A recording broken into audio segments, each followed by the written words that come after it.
This is Marty at Marty's Diesel, and today we have a transmission that came back to us where the customer states that it had a whole bunch of problems, okay?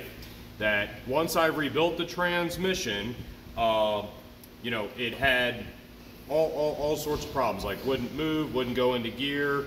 I haven't even touched this unit. Like, this is how the unit came back to me. It's still bolted on and everything like that. Before I even get started, take this video. Let's zoom in on this right here. This is a major problem.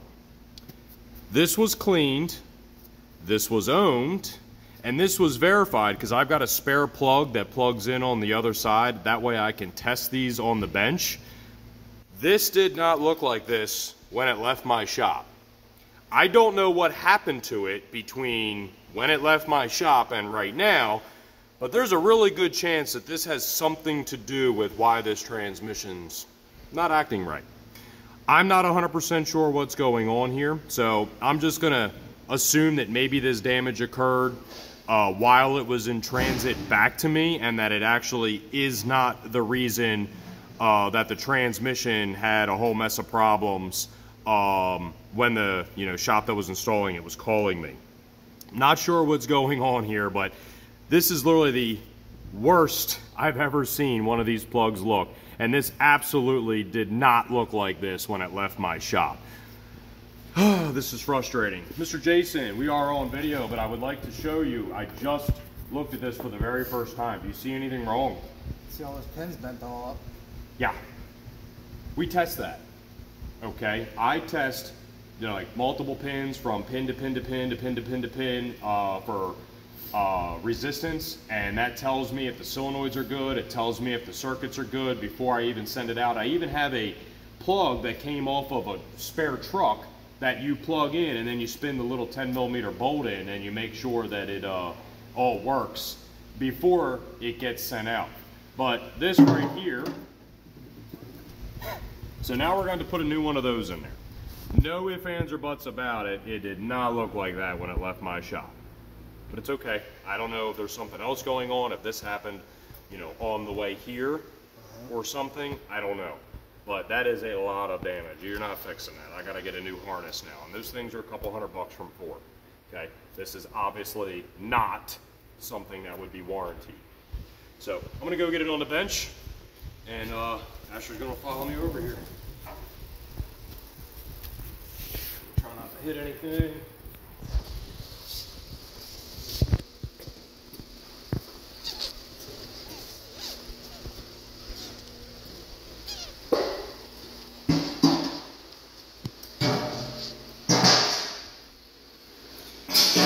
We're in the middle of a little bit of a cleanup day.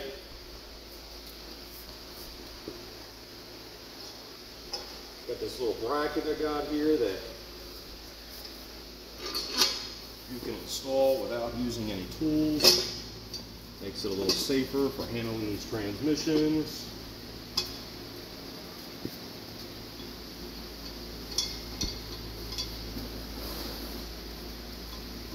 Just spin it in.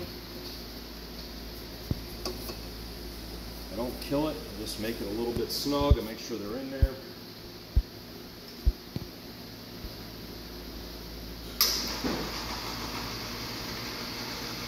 Now, I built this thing right here so that when it lifts up, it's supposed to lift up and keep this thing level.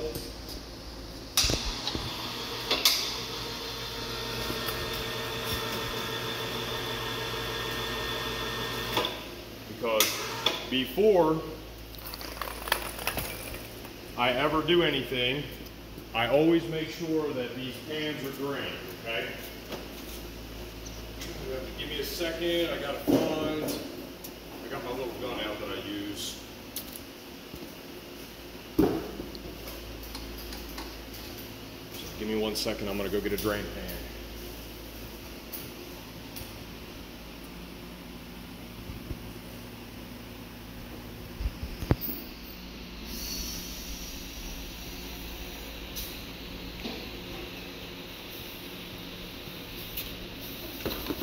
Before I work on them, I always make sure that they're in as much as possible.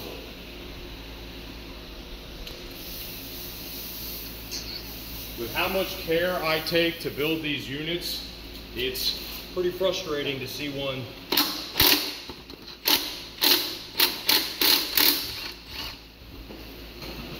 show back up with the bent pins like that. Now, fluid looks good. I'm gonna sit here and let it drain. While that's gonna finish draining out, it doesn't look like there's a whole lot in there, so it looks like they did drain it before they brought it to me. I'm gonna show you, this is the plug that I plug in right here before the transmission leaves. I know that that worked because this 10mm bolt installed in there without issue. Also, I use a multimeter and I have a whole series of tests that I use, or that I do, where I test from pin to pin to pin. I know I already said that, but I'm just trying to still wrap my head around how that right there happens. Really what it looks like is something got in and like pried it out. I wonder if there was an issue. I don't know. I don't know what they were thinking, what they did. I don't know. Sometimes you can't explain everything. I guess while I'm waiting on that to finish, I can take that guy off.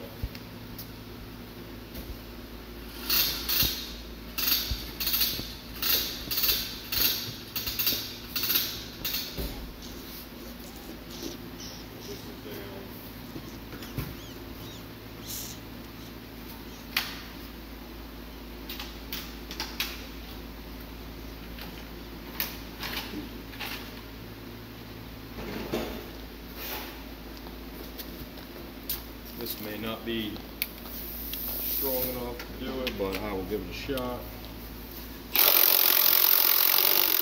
Hot damn, look at that.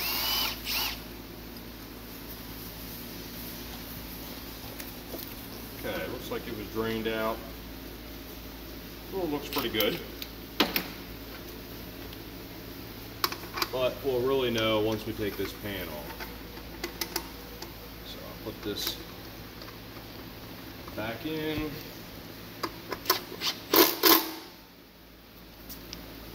Alrighty. Now that this is done, I'll get this out of the way.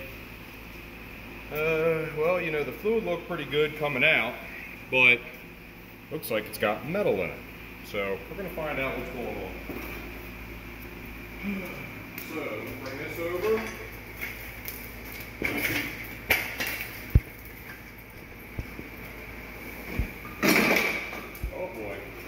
Breaking loose over here. Slide that on just to where it needs to go. What'd I do with that remote, buddy? There it is.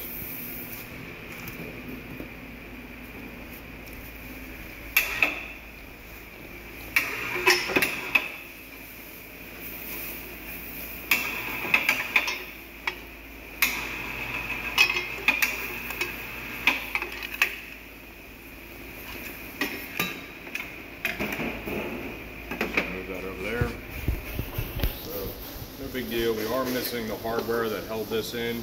This is still Mr. Meeks. You can see this right here, Meek Stock Plus. This is a Stock Plus unit. It's got a billet cover on it.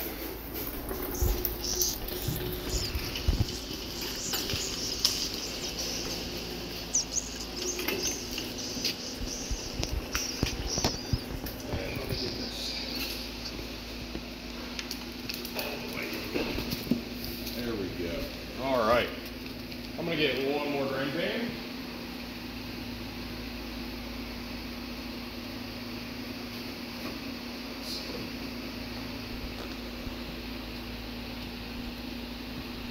There's something leaking, like yeah, fluid. It's the return line. Alrighty. So, get started here. Normally do a little short extension, but the one I use, just back up a hair, bud. The one I normally use is currently 80 in use over there. Give me 1 second. I'm working on a truck.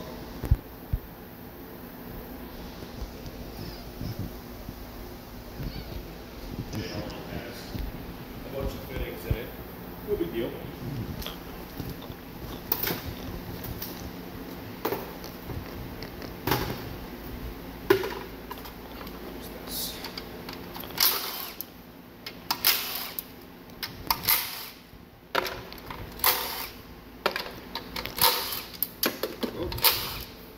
One.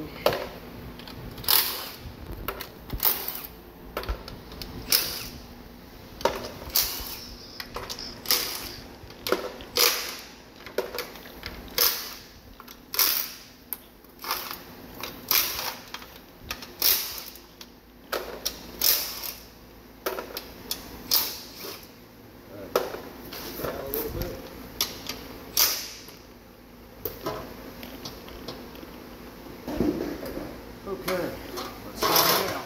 The goal here is to see if I did anything wrong. I hope that I find that I did something wrong. But we have a 2008, or actually 2009 plus style pan.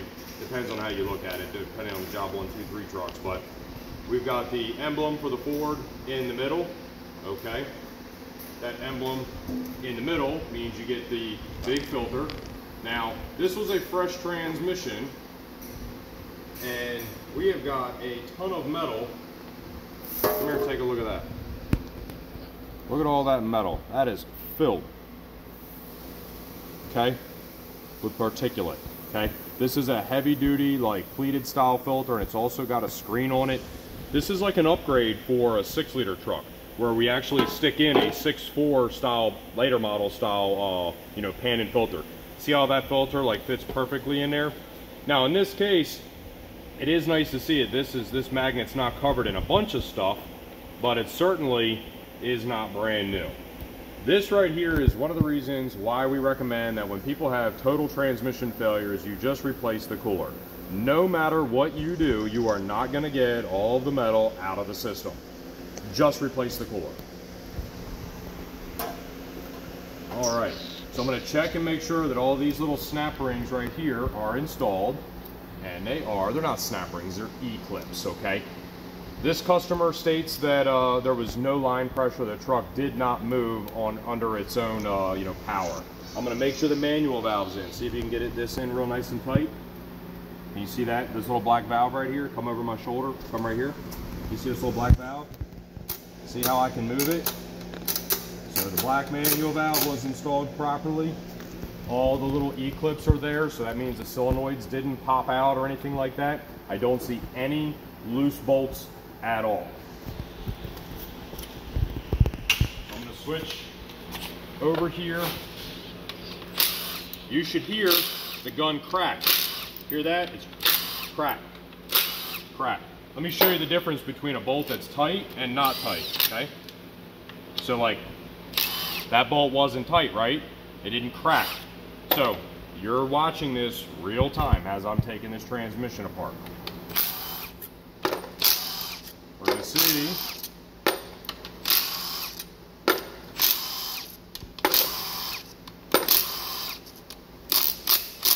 I'm gonna leave that one in, just so that I don't have to deal with any funny business out of this as I loosen it up.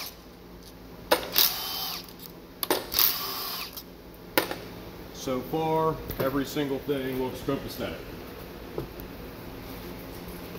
Every bolt was tight.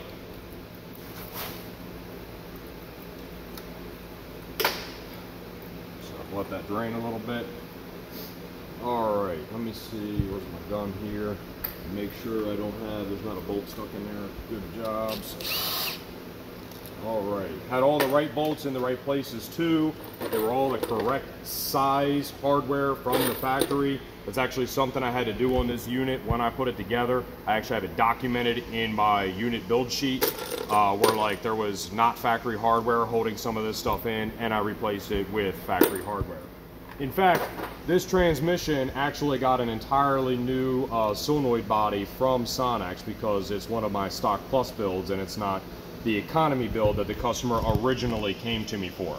Now the reason that we didn't give him an economy style setup is because his front pump was completely wiped.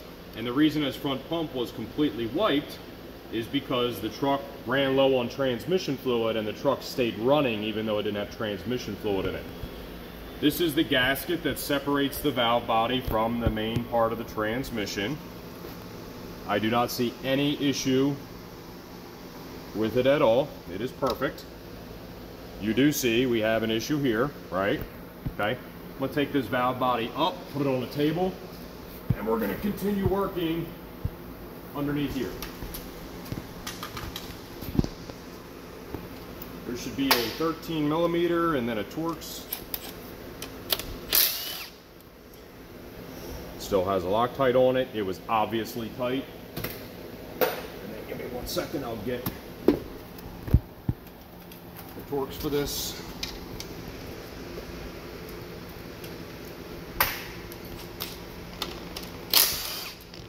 Okay. That should be everything I need to take out from underneath here for right now. Let me go ahead and get this bolt loose. This should be a 14, or technically, it is a 9/16. It is a standard piece of hardware, so, and then, oh no, we actually have a 17, because that's one of my M10 bolts. No big deal. Right there. We're going to save that. No, I guess it wasn't one of my M10 bolts. That looks like a 3/8. All right. Check this out. This is out something else that I built. And then I used some 9/16 headed 3/8 fine thread nuts in order to take this off. And we're back to a 9/16. Oh, no, we're not. We're on 13. Son of a gun. What did I do with it? There it is. You know, I often think one day I'm just going to color code these things. That way, I don't ever second guess which one's which. Now, give me 1 second. I'll move that out of the way. We're going to go right there. And we're going to do this in one motion. Let me rotate that down. Tighten that down. And 1, 2, 3. Okay. Well, take a view inside of here, please. Inside here, you can see, got a little bit of trans gel still here because when I installed the torque converter, I installed that on the snout of the torque converter. The only fluid that you see right here is from me just taking that off. You see that I got the little O-ring here, and you see that my seal was not leaking. Every single thing inside of here is clean. So, let's see if we can find out where did something wrong.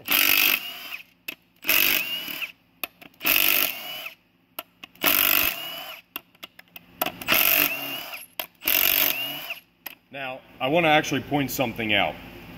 The transmission was certainly pumping fluid, or at least trying to, because that torque converter is filled with fluid. In fact, come down here, video this. What is still coming out? We've got about 2 quarts of fluid sitting in the bottom down there. Now, mind you, this blue torque converter is not my first choice, but it is the one that was available. It is what it is. Every single one of these, well, I knew that nothing in here was leaking, but you can tell that every single one of these has a brand new gasket on it, because if you don't replace the gasket, they don't slide up and down like that. Okay. The input shaft was in, obviously correct as well. There is no way to put the input shaft in backwards. The input shaft splines don't have any issues. There's nothing stuck inside of them, which means the torque converter didn't come apart. Now, realistically, once I take this pump out, this really should be the end of the video. Mainly due to the fact that between the pickup tube and the pump, there's really nothing else that can cause the issue that the customer said that there was. And what they said was that there was a lack of line pressure.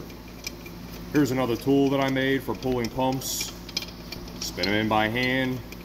Once again, you hang around me enough, you learn. You do not tighten any one bolt down until you have all of them in as far as I can. This pump is coming out without issue.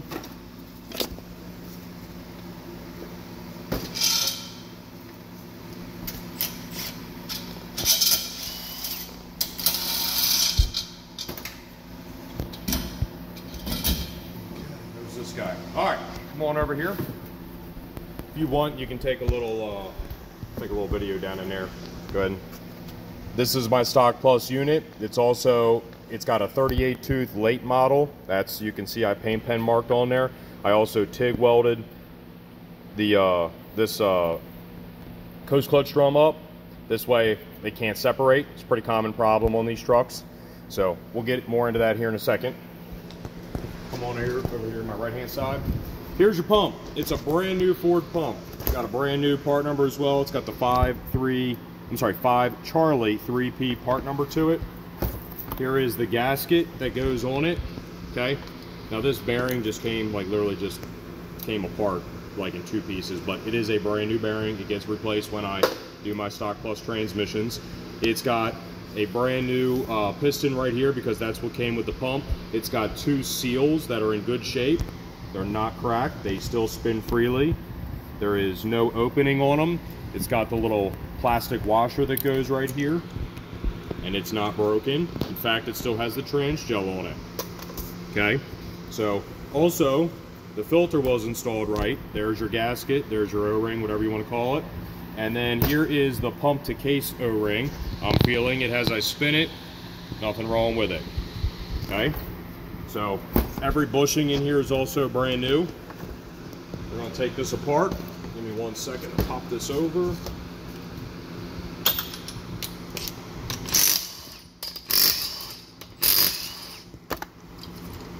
Looks like a top. Yeah, exactly. You can spin it. You can actually, see? Here's the piston.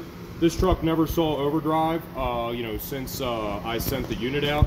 So not gonna really see anything there. I didn't even pop it or anything like that while I'm here on the bench, but before I installed it, this piston got popped and I verified that it worked without issue with air. And I wanna get that off to the side. I'll actually get those little bolts put over there. Okay.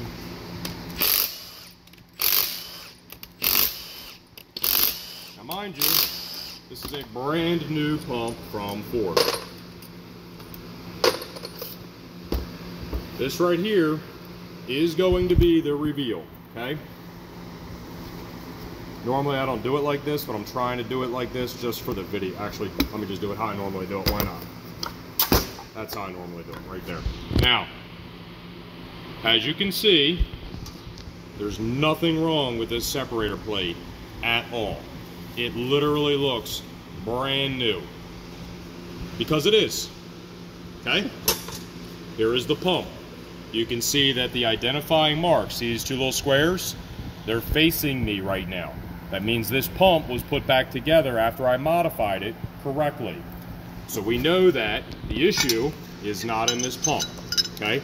Also, this gets tested on my bench. I got a little jig set up where I can spin them with fluid in them. See this? I do this, but once it's installed, okay? Look at this bushing. Bushing is installed correctly. I didn't even install this bushing, but I don't see a single issue with this bushing. There's 0 markings on this pump. It is clear that this thing was pumping fluid, or at least trying to, because it is completely filled with fluid.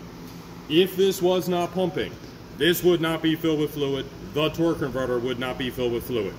Okay? On this side, this is your valve body side per se that you would look at with this pump itself, okay? It's got a bunch of valves in it. So what you could do is you can go through here. I can pop the valves, pops, pops, pops. This one right here is one of the ones that I shim. let's see here, I get that one, and that one pops. Every single valve inside of here pops. Also, every single valve cap, okay, is present. I don't really see anything wrong with this pump. It's not I don't really see. I do not see anything wrong with this pump whatsoever.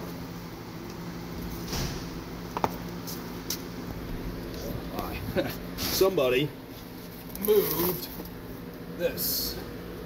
Now it's not draining into where it belongs, so I gotta get that cleaned up now. Son of a gun. Alrighty. Now, realistically, that right there is all I need to do to take this transmission apart to know that this transmission did not have a pumping problem. This harness that I'm about to take out is likely going to be the problem with this transmission. So pop all these off. Okay, I gotta get my little forks. Get the smaller one. Okay, smaller than that. Here we go. Now, remember, crack noise if it's tight.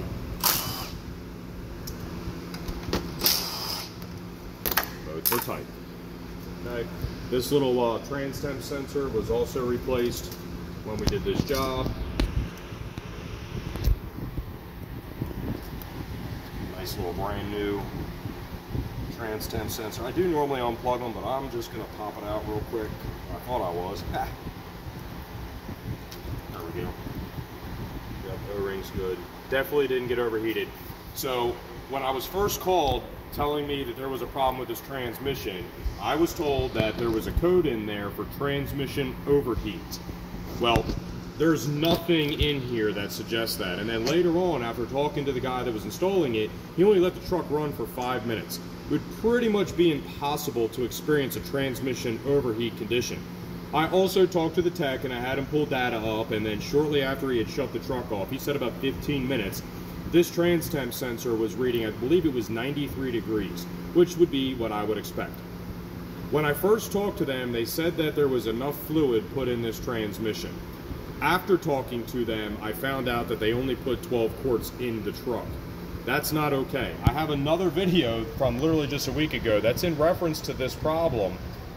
I believe what happened here is not enough trans fluid was put in to begin with, and then when they put a little bit more in, they thought, oh, well, that's enough because it read the proper level on the dipstick indicator. In fact, I was told that it read high now.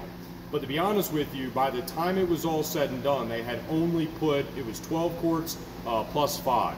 So it was 17 quarts. If they would have done everything that they said they did, which was clean out their cooler to where there was nothing left in it, both coolers, and they put this transmission in, which has the bigger pan and whatnot on it, there is a good chance that it really actually needs 18 to 20 quarts. It could actually need a little bit more than that, depending on sometimes, like, your early 08 trucks that have that external inline filter, your 05 to 07 trucks, and even the 03 or 04, they actually have that external filter as well too. But it could really take more than that. You don't go just by, well, how much do I think I put in it? They were a little bit shaky on the amount of fluid that they said they put in it, but basically they didn't really know, and definitely wasn't enough. What I can tell you is that there's nothing wrong with that pump. There's nothing wrong with this. Well, I can't say there's nothing wrong, but I still got to take some of this apart. But I don't believe there's anything wrong in the valve body. And realistically, that filter, I'll vacuum check it. But if there's no cracks in that filter, then you're not going to have an issue with getting fluid up anyway. So let me go ahead and start by getting this thing a little bit further off. I was also told there was a whole mess of codes. It was like solenoid A stuck on mechanically, I think is what it said. Then there was like solenoid B or friction element B, something like that. There was a whole bunch of circuit codes. And I asked him if he was sure that they didn't damage the plug when the transmission went in. Now, if I look at this, there it is right there. You can see what each one is right up there. And then if I go in my little book over there, it'll tell me where we ohm these out. You know, there's like 5.7 ohms for certain ones, and there's like 7 ohms for another one, and then the trans fluid temp is a whole other range depending on the temperature that your workbench is. But long story short, I asked if this was damaged. I was told it was not. Okay, here we go. Now you'll notice I got 2 O-rings here. Only one is required. This is the old one that came off of his original valve body, and this is the new one that came in the paper rubber kit. Why do I do that? Well, I figured there's a spot for 2 of them. I put 2 of them, so I put the new one in the spot where it goes, where it belongs, and then I put the old used one, which is a little bit stretched out by comparison, in the top area. Not a requirement. I don't know if I'm the only one that does that or not. I don't know. I don't really care. It is something that I do because whenever I take this thing apart, it could be years from now, I'll know that I'm the one that did this because I'll see that thing. Okay. I really don't like this particular pick, but I'm still going to use it. Okay. This is the wiring harness that has to be replaced, okay? I cannot believe it looks like that. That is nuts. Half of the pins are destroyed. No wonder this trans had an issue.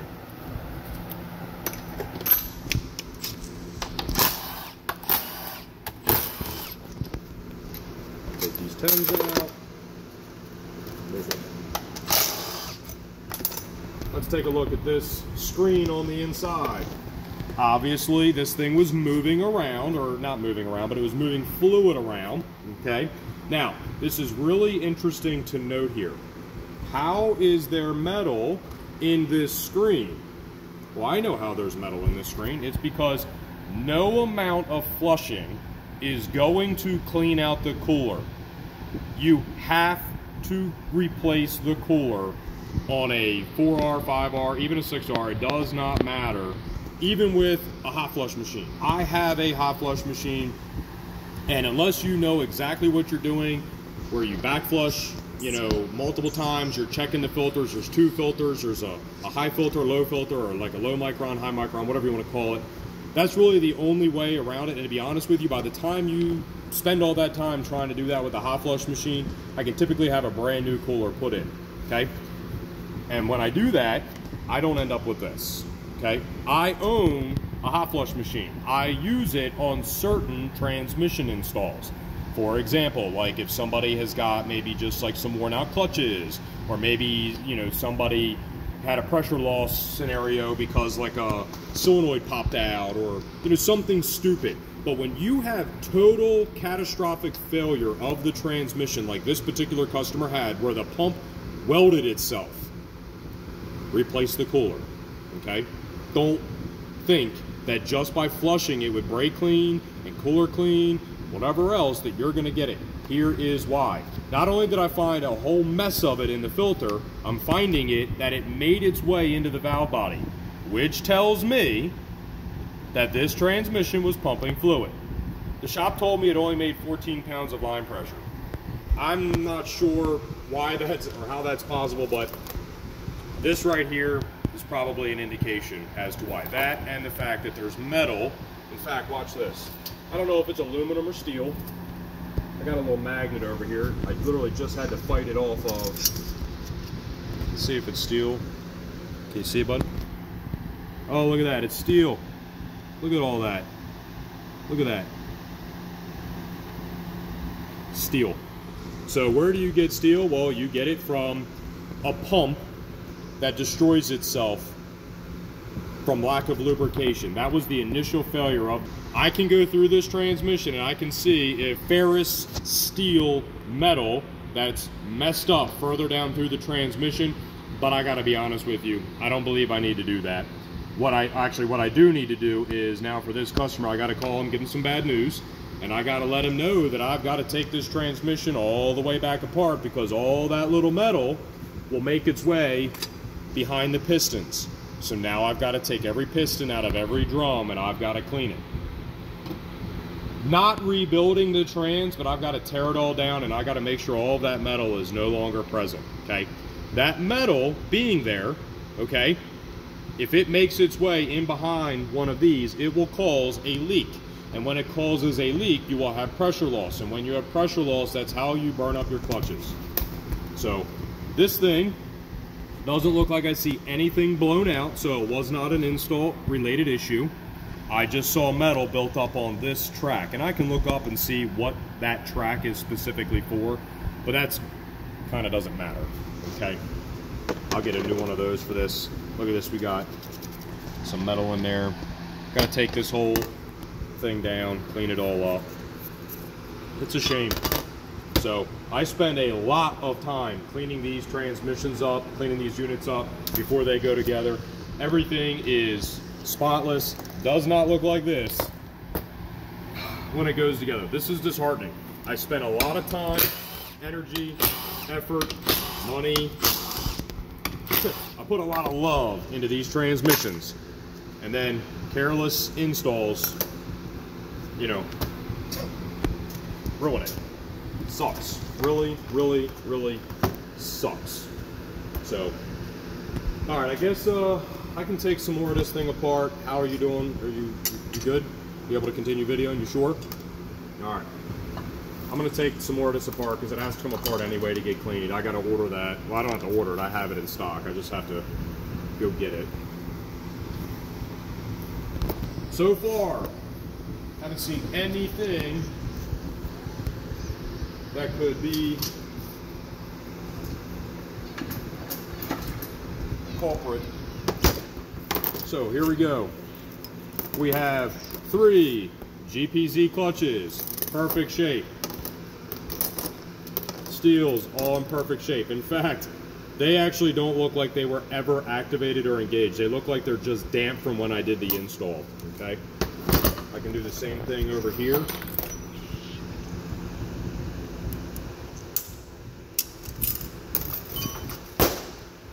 See if I did something wrong in here.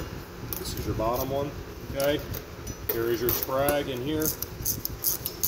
Working properly. New clutches. They're just your standard stock style, like ones that you get from the trans shop. But all new steels. They look perfect. This Coates clutch drum also doesn't even look like it was ever activated, but you can see snap ring is installed where it belongs. It's got a nice brand new piston in there. You know, it's one of my Stock Plus units. It gets a lot of love. I spent a lot of time putting these things together. In fact, I really ought to up the price on it because my Stock Plus unit is very similar to most people's Stage 2s. This is the pressure plate that I used, that I reused out of his truck. He's got a PTO unit. You can see it's got a little bit of burn markings on there. That was something that was there before I did this install. I did not replace this pressure plate. I don't anyway. It's real thick. Those little burns like that, those are superficial anyway. They're not going to matter. Okay, let me get in there with a snap ring plier. Not a snap ring plier, a big old. Okay, this is your next snap ring. It is the one that does not have the O on the bottom. It is not beveled or anything like that. It is the correct snap ring to be in there. Here is his PTO.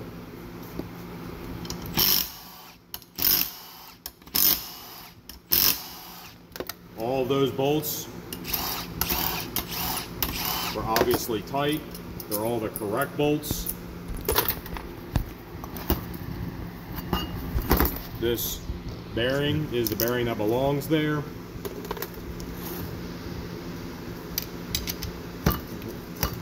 Let's see. You know what? Here's what I'll do. This next guy out. Here's the next bearing. This is the bearing that belongs there. It's all good. No issue there. Intermediate. Get this next snap ring out. This next snap ring is the one that's beveled, is the one that has the little O-ring on it. Not the O-ring, it's got like a little circle. I don't normally use this screwdriver. I have a shorter version of this. Let's see if I can find it. Blue. Ugh, what did I do with it? I don't know. I'll go back and try this one. What do you know? It starts working. go. It's got the little O on it, and it was facing down. Let me get, let's see, got a little 10mm ratcheting wrench. One I keep here specifically because I put new bolts. Here you go, you can video over here if you want. Should have taken this out before we did this. Of course, it's got a little bit of Loctite on it. That's what I put on them when they go apart, or when I put them back together.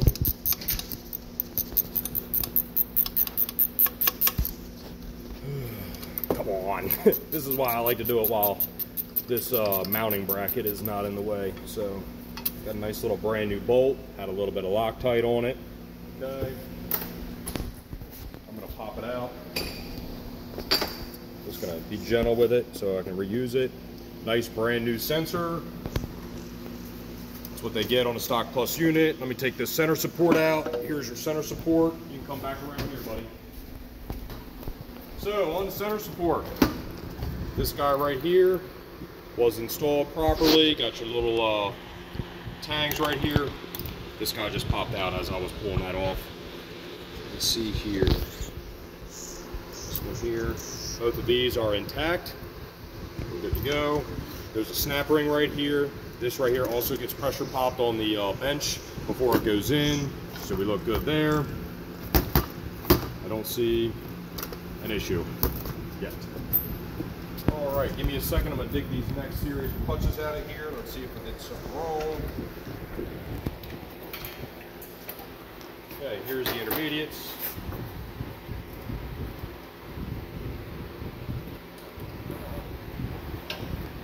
Intermediates.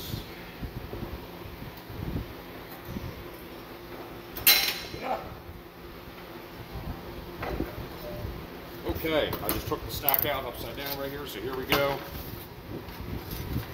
We got something going on here. What is this? Not 100% sure. Could also have just been because these steels, that when I get them from the company or whatever, they just aren't in perfect shape. But it's definitely not burn marks. You've got brand new GPZs in there that look like they have not been used or burned. Let me get my little tool here for taking this out.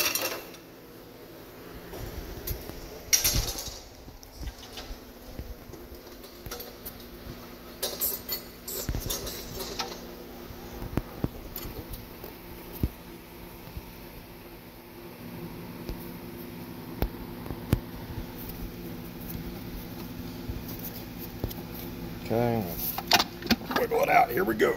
Wow.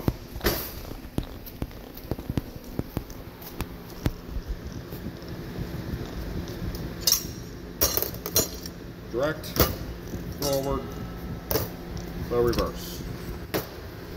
All right, so I believe there's going to be a bearing here. Yep, it came off when I took that off. So here's this bearing. This is where it belongs. You got a little guy right here.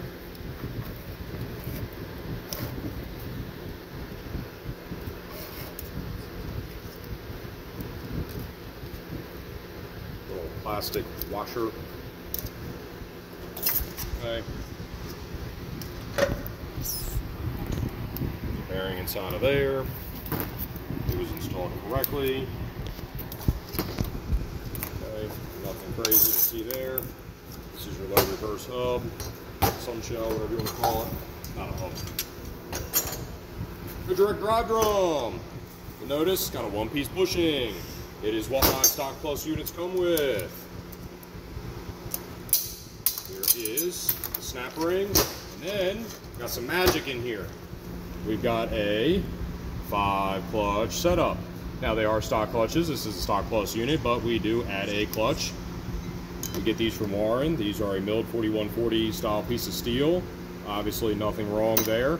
Very, very nice item, very nice piece. It's got brand new piston, top end, bottom in there. Everything looks good. It's got a brand new bushing in there as well. Nothing wrong with low reverse.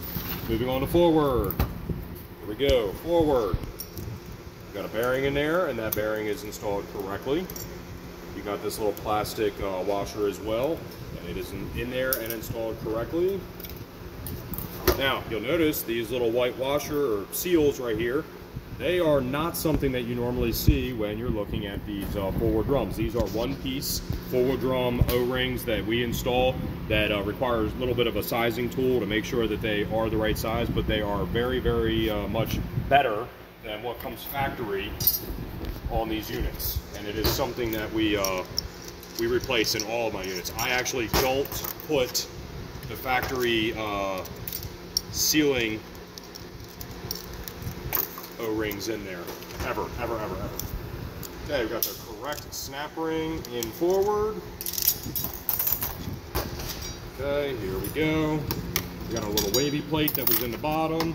Here's forward, full of nice GPZs, 4 of them. Nothing wrong. Also, the pressure plate it's a stock one, but it was installed in the exact way that it came out. You can see there's wear there, no wear there. Nowhere there. Like that. Alright, next part. Here we go. Try to get this low reverse out.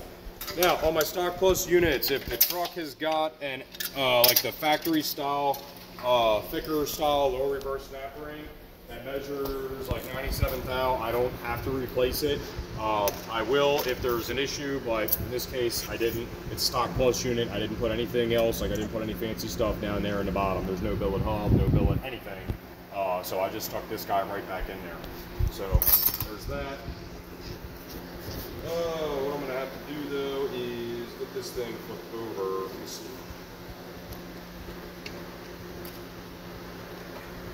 Here we go.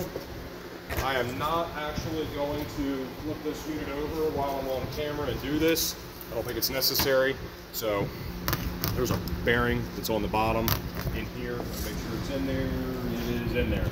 Also, low reverse is there. I could pop it if I need to, but I popped it before they went together. The bearing was in there. It was where it belongs. In fact, it still has trans gel on it. Here's your low reverse. Oh my goodness. Low reverse looks perfect. All brand new stuff. There's nothing wrong with this transmission. It's frustrating. So, I mean, I guess there's a possibility that maybe there's a crack in the case somewhere, and maybe that's why it doesn't have pressure or something like that, but usually when that occurs, it doesn't take long, you know, if you put the truck through the gears and stuff like that, to start seeing wear on something, like whether it's the forward clutches, low reverse clutches, depending on what gear you're using. I don't see an issue with anything. The only thing that I saw that was even questionable at all was just the fact that some of the steel wasn't like in perfect shape like this on the intermediates, and that's just how they come brand new from where we get the steels from. This is a Stock Plus unit. It's in excellent shape internally. More than likely, I'm just going to spend the next 3 or 4 hours cleaning everything, breaking everything down, putting it all back together the exact same way I just took it apart, and I'll be replacing this. And to be honest with you, I'll probably request really that the customer brings a truck to me to do the install, because this right here is a problem. I don't know how this happened, but this right here, no good. I don't see anything wrong in this trans. So I'll send this video over to you, let you take a look at it, let you be the judge. We'll go from there. That's all.